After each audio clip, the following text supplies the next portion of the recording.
Welcome back to Good Noise. This week, Good Noise is happy to kick off our From the Vault series. First up in our From the Vault series is a play from our 2001 Fathers Project, You Were No Accident, by Paul Siefkin. An expectant father tries to describe to his soon-to-be future son the journey his parents have already been on just to get him there. If you've raised a kid in America in the last 10 years, you're likely to have been touched by the fine work of this week's playwright. While he was a regular playwright in our first 5 seasons, Paul has since become better known as the president and CEO of Fred Rogers Productions, where he's led several award-winning series, including Daniel Tiger's Neighborhood, Peg and Cat, and Odd Squad. Before joining Fred Rogers Productions, he spent several years at PBS, where he managed the development of such PBS Kids series as The Cat in the Hat Knows a Lot About That, Sid the Science Kid, Word Girl, Wild Kratts, Fetch with Ruff Ruffman, and yes, Daniel Tiger's Neighborhood. The titles he has steered have received numerous Emmys and worldwide recognition. Following the audio cast with Hamilton Clancy, there's a short interview with Paul, so stay tuned. Thanks for listening to Good Noise. Here's You Were No Accident by Paul Siefkin.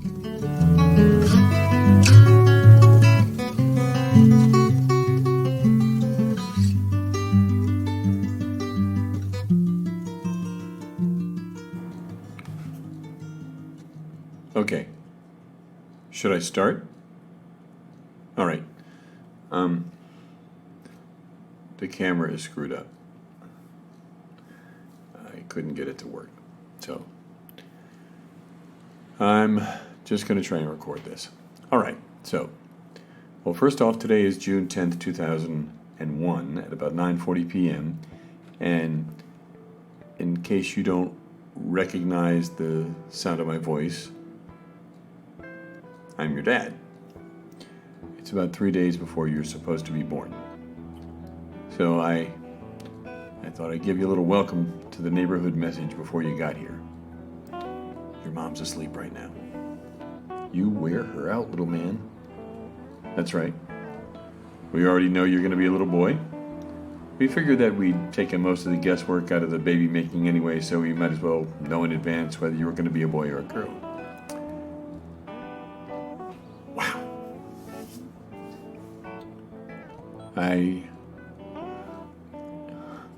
I can't believe we're so close to having you come into our lives. But know this, kid. You're not even born yet, and you've already been a giant pain in my ass. You're definitely not one of those kids whose parents go around saying, "We didn't plan on having kids this early, but I guess our little angel had plans of his own." No, my young son, you were no accident. At first, we were casual about getting pregnant. We just stopped using birth control. What's birth control? Ask your mother. Anyway, after a couple of years with no luck, we decided to get serious. That's when I took on one of man's greatest challenges. I learned all about your mom's cycles. Ovulation, menstruation, tiny little changes in her body temperature. We plotted her temperature on a big piece of graph paper, trying to target the best times for making babies. Talk about romantic. I thought about installing a punch clock next to the bed. We tried for months, but still no luck. That's when we started getting helpful little reminders of our failure from everyone we knew. So, when are you going to have a baby? I was already pregnant with my third at your age. When am I going to get a grandchild? But when your Uncle Chip, who's still living in your grandma's basement, started asking, we decided it was time to go see a fertility doctor. As near as I can tell, fertility doctors are the medical equivalent to the guys working at Jiffy Lube. They want to check all your fluids, and they want to do it in a big hurry. So your mom, who plays the part of the car in this little metaphor, went through every performance test known to man. See, if mom's the car, then I supply the oil that makes her engine work. Without good oil, the engine just locks up. So the doctors basically wanted to test what grade of oil I was supplying, so I had to bring them a sample, and that's when you started being a big pain in my ass. So, to bring the doctors a sample, I pumped some oil into a cup. How I pumped the oil is really a private matter. Then, I got in the car and raced to the lab because I needed to deliver it under an hour, or it's no good. Kind of like a pizza delivery guy. Remember, I'm racing against the clock. So I call. I say, "Hello, my name is Stanley Johnson, and I'm trying to find your office. I needed to drop off a sample." Yeah, that's right. That's exactly what it is. Inside an hour. I know. I've got about 15 minutes left. Yeah, yes. Well, I'm on Morrison. Well, that would explain it. And the next time you change locations, why don't you fucking tell somebody? Sometimes you have to talk that way to make sure people understand you. So, I finally get to the lab with about 10 minutes to spare. You don't normally carry this stuff around in a plastic cup. Now, pretend there's a window here, like the drive-thru at a McDonald's, and there's a nurse on the other side. Real nice lady. "Hi, I just called. I need to drop off a specimen." She says, and grabs the bag. She takes the cup out of the bag and hands the bag back to me. Then she just looks at me, like she's waiting for me to put a tip in the cup or something. And I don't know what she wants, so I just guess. Am I supposed to sign something? "No, honey, you don't need to sign anything. I just need the form from your doctor. You don't have the form, do you? Look, baby, I can't take here this here sample unless I have the form. What you need to do is call your doctor and have him fax the form on over here." And then she hands the cup back to me. So here I am with a cup of my own precious bodily fluid in my hands in a room full of people. Did I mention the room was full of people? Full of people with their eyes moving back and forth between me and the cup. So I call the doctor, and it's busy.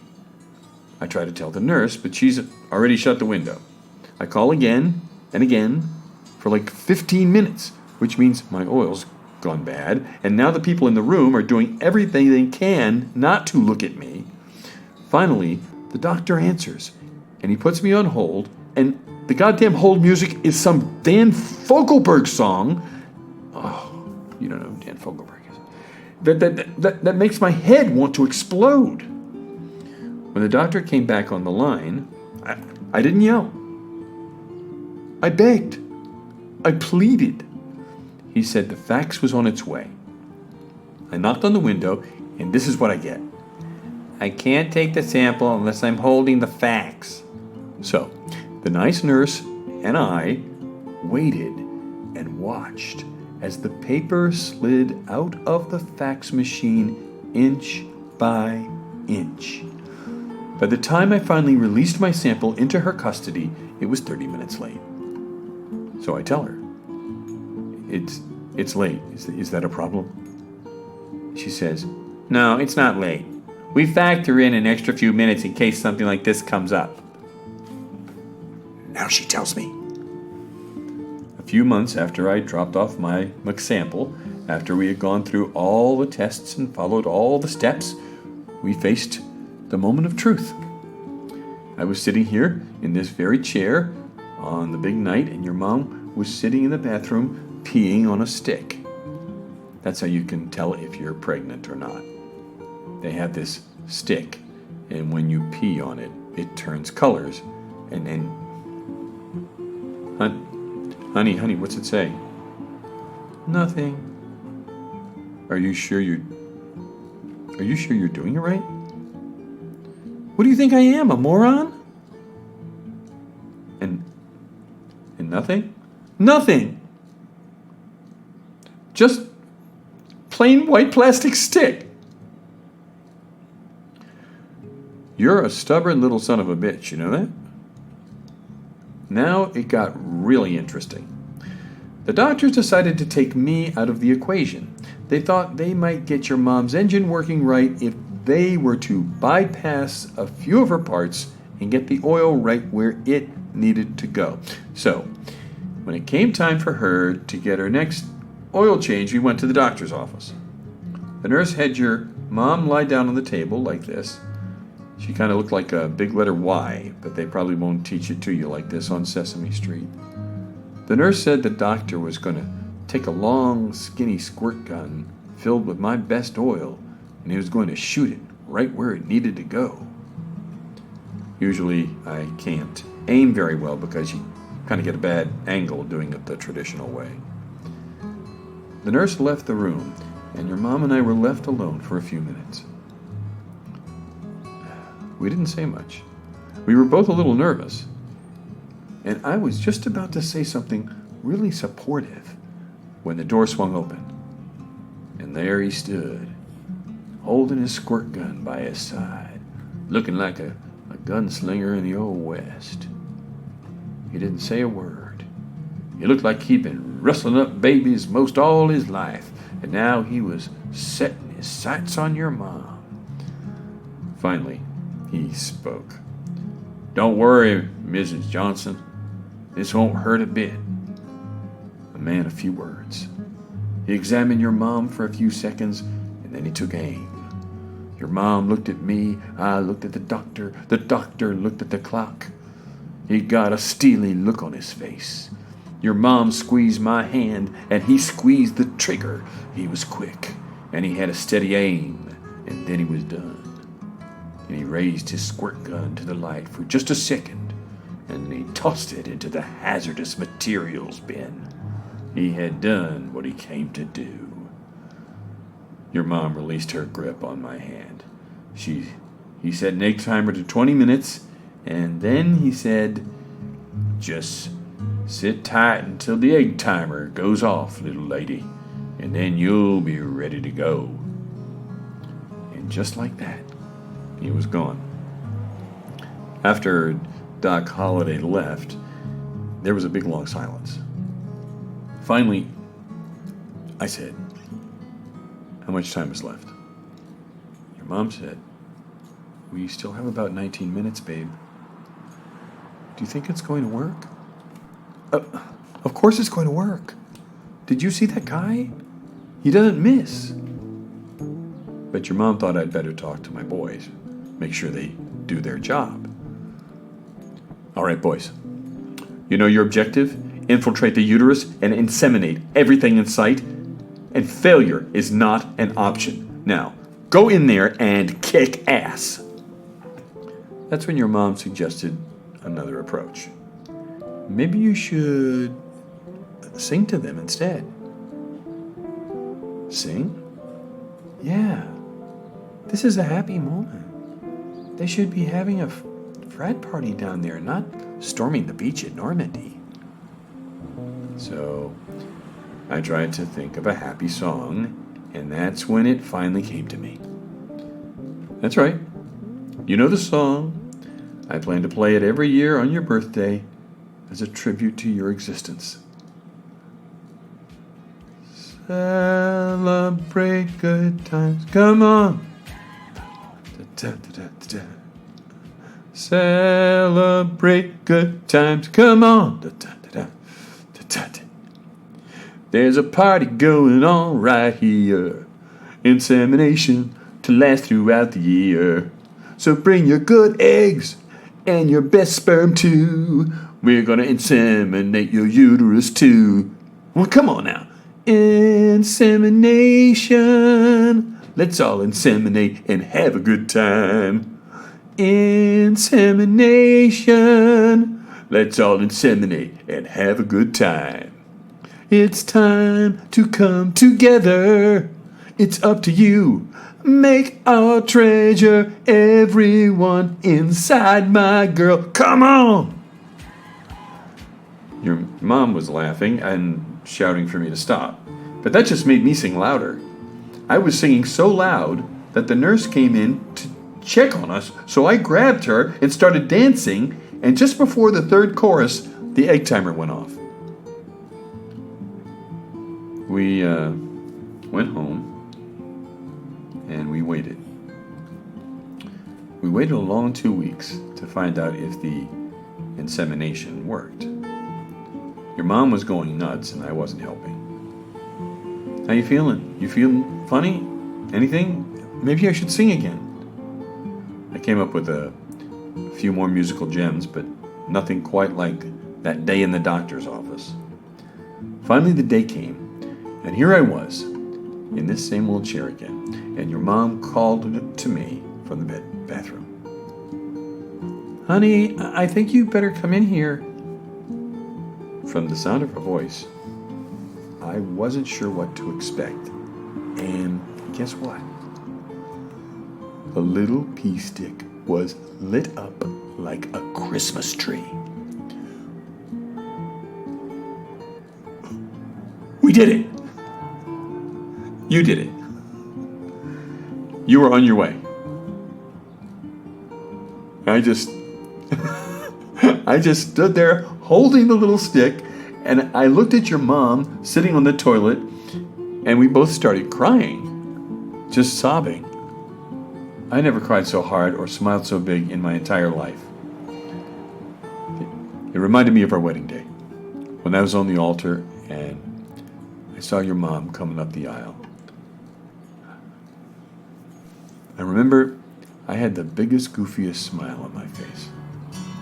It was like my face was using muscles it had never used before, and I couldn't change my expression.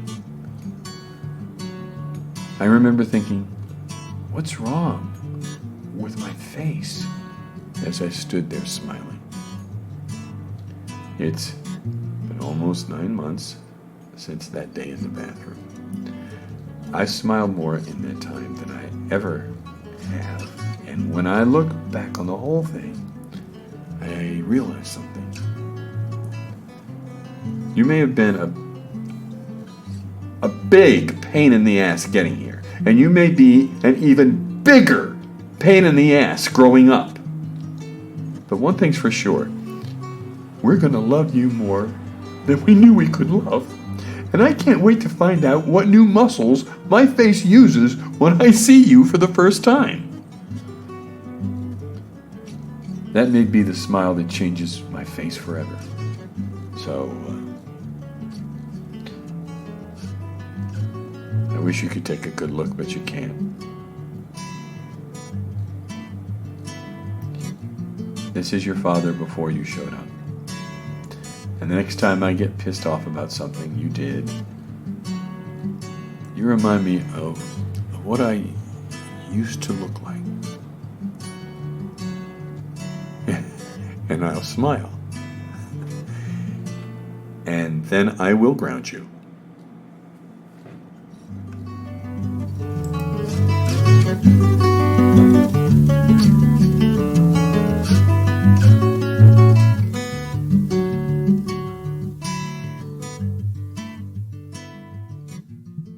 So here we are today with Good Noise with playwright of You Were No Accident, Paul Siefken. And I have a long and storied relationship, because not only is Mr. Siefken a writer who's contributed to numerous drilling company projects, but he also happens to be my younger brother. Paul, welcome. Great to have you on Good Noise, and especially with this piece. I thought I would ask, just what are some of the things that make you tick as a writer? Well, I think, like any writer, a lot of the topics that you start with are based on experience and personal experience, and that always can help to guide not only the plot of a story or the origin of a story, but most importantly, the characters. Every character that I've written for, either it's pointed out to me later or I realize it myself, is just a person from my life that I've given a different name. I work in children's television, and I like to say that we create characters and then tell their stories. And I like to think of that as a pretty good rule certainly for a playwright. And when I've approached the short plays that I've done with you, I just start writing. I just start writing the dialogue. And You Are No Accident is an example of just kind of a stream of consciousness, writing style that is, for me, sometimes surprising what will end up on the page, and then I can go back and edit. But if I don't allow myself to get into that headspace of just, I'm just going to write down the first thing that comes to my mind,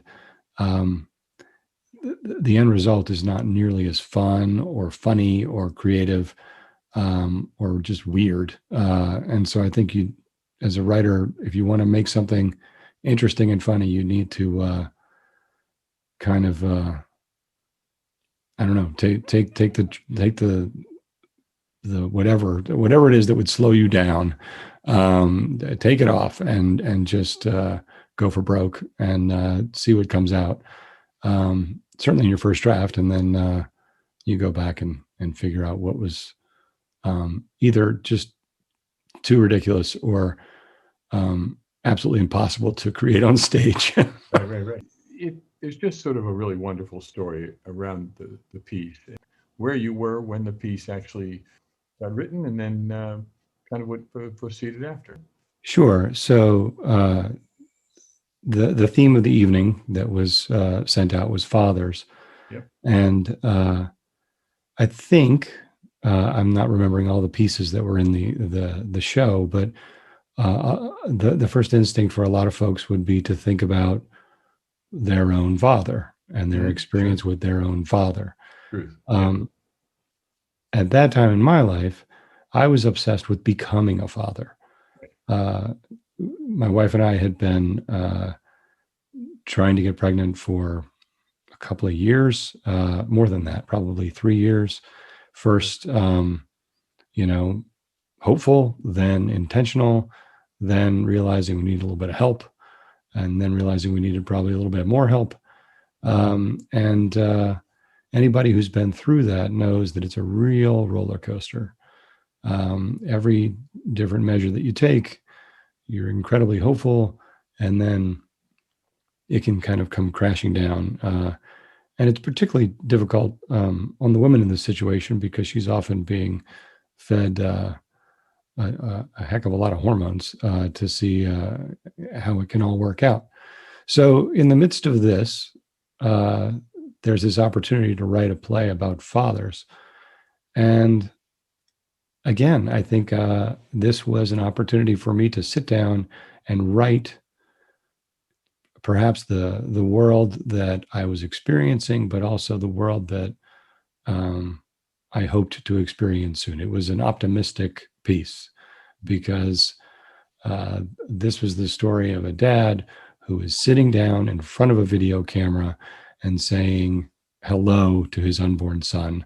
And the excitement around that is anybody who is anticipating the birth of their child. It's just so intense. And so for me, I think I was just trying to imagine what that feeling would be like. And so the linchpin of that and the element of the title of the play was, as he's talking to the son about how excited he is to see him, he also tells him, and you're not even here yet, and you're already a pain in my ass. Right. And let me tell you something. You were no accident. Don't ever think it. We talked about someday having a onesie with that phrase on it that you could get for your child after going through that. So right. So submitted the piece, and the company apparently saw something in it, enjoyed it, and performed it. And Well, memorably, Dan Tisha, one of the finer actors to ever to work with our company, uh, took that role on quite memorably, as I recall. yeah, no, he was terrific. And Yeah, really fantastic. I, having met Dan a few times, I think I can see why maybe he was matched to play that part, given that you and I know each other. I think he and I have some similarities. But the magical thing about that is, so it was performed in 2001, and in the year after the play is performed, we succeed. We get pregnant, and we have our first daughter. You had your first daughter. So it wasn't you didn't have a son. You had a daughter. And we had a daughter, and I was lucky enough to then have also, in the long hours of not sleeping, submit another piece to the drilling company that was accepted. Yes. And so we showed up in October, I think, to see the performance of, I'm forgetting what evening it was, but of the piece that was in that evening. And we show up with our daughter to the theater. And it was such a magical moment, because there's the company, so many of whom were there for the performance of You Were No Accident. And my daughter's 3 months old, and we came up from Atlanta to New York with our 3-month-old to see this piece. And it was as much to see the new piece as it was to just show the company our daughter. And so my wife and I decided we were going to go we wanted to see the new piece, the short piece, and we hadn't arranged for a babysitter. So we just left our 3-month-old daughter in her car seat with the theater company, because backstage, and because it felt like you were leaving them with aunts and uncles and people who felt like they had been a part of bringing this person into being. And what a wonderful moment. It was just for me, just such a magical theater moment. And good fortune continued. Yes, we were lucky enough to have a second daughter. And your eldest daughter now is in college now, right? She is. She's a freshman in college. So this play was written 20 years ago, and she was born 19 years ago, and now she's in college. I would say that we would have named her Drilling if we could have pulled that off as a girl's name, but couldn't really figure out any variant on Drilling. That's a very sweet homage. That's much appreciated.